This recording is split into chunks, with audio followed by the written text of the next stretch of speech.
कहा जाता है कि इंसान दीन फितरत पर पैदा होता है। एक छोटा सा बच्चा भला क्या जाने कि इसने नाराए हक अल्लाह अकबर बुलंद करना है या राम राम की सदाए पस्त लगानी है। बच्चा जैसे जैसे बड़ा होता है वैसे वैसे उसके कानों में मुख्तलिफ आवाज़ें आने लगती हैं।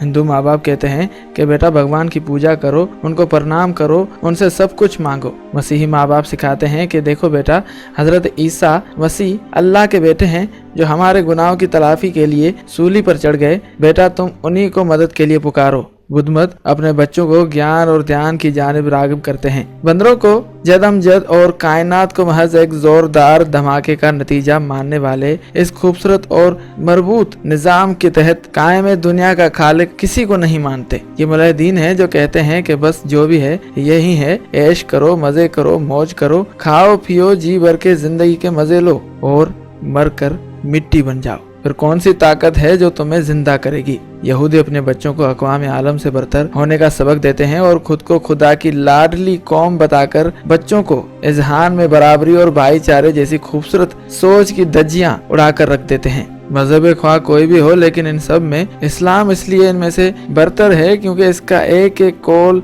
इसकी एक एक नसीहत अपने अमल करने वालों की दुनिया संवार देती है और आखिरत भी। यही तो वो मजहब है जहाँ ना कोई ब्राह्मण है, ना कोई शिवदर है, ना कोई खुदा का लाडला है, ना कोई ऐसा भिक्षु है जो एक तरफ तो अमन पसंदी के राग गाते फिरते हैं मगर दूसरी जानिब रोहिंग्या मुसलमानों की बदतरीन नस्ल कुशी के जिम्मेदार भी हैं। और हाँ, हम मसीही सुपर पावर्स को क्यों भूल जाएं कि जो इंसानी हुकूक के अलमबरदार तो हैं, ताहम कई ममालिक में यही मसीही इंसानों को अपने कुत्तों से भी कमतर समझते हुए उनका खून पानी की तरह बहा रहे होते हैं।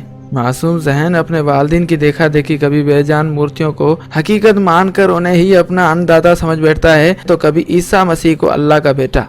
मगर हर किसी पर एक वक्त ऐसा जरूर आता है कि जब उसे इस नादीदा कुव्वत का एहसास बड़ी शिद्दत से दिलाया जाता है कि ए कम अकल, जरा सोच और देख के असातीरी किरदारों पर मुश्तमिल ना तो देवी देवता सच्चे हैं और ना ही अकीदा तसलीस में कोई हकीकत है। इंसान बस अकली बुनियादों पर सोचे और अपनी तबीयत को तजस्सुस के सांचे में ढाल ले तो बखूबी जान लेगा कि हक अगर कोई है तो बस वही अहद, वही समद, जिसने अपने पैगंबरों के जरिए इंसान को सब कुछ बतला दिया कि मैं क्या हूँ और मेरी तालीमात क्या हैं। शान कुन फयकून का मालिक बस कहता है हो जा और वो काम हो जाता है। ऐसा ही एक वाकया 34 करोड़ खुदाओं की सरजमीन हिंदुस्तान में पेश आया, जहाँ एक बच्चे ने पैदा होते ही अल्लाह अल्लाह की सदाएं बुलंद कर दी। ताहम यही वो वक्त है कि जब आपको अपनी अना और झूठ का दामन छोड़कर सच का दामन थामना है। अगर आपने अभी तक हमारे चैनल को सब्सक्राइब नहीं किया तो अभी सब्सक्रिप्शन का बटन दबाकर हमें सब्सक्राइब कर लीजिए। वीडियो को लाइक और शेयर करके बच्चे की वीडियो मुलाहिजा कीजिए।